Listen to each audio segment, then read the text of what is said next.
আমি সব কিছু মাখিয়ে প্রথম থেকে বলছি আপনাদের। প্রথমে আমি লটকন নিয়েছি, আজকে লটকন মাখা বানাবো আজকে গাইস।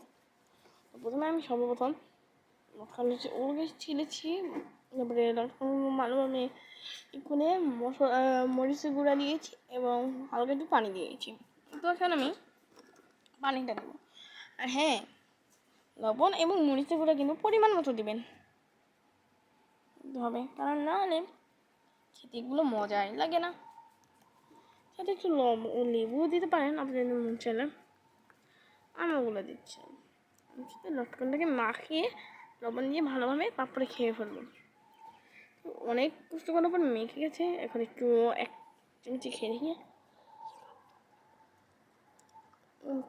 হ্যাঁ, মজাই আছে, আমার সত্যি অনেক মজা। দেখি ঝাল অনেক, কিন্তু মজা আছে অনেক। ঝাল তেমনই মজা।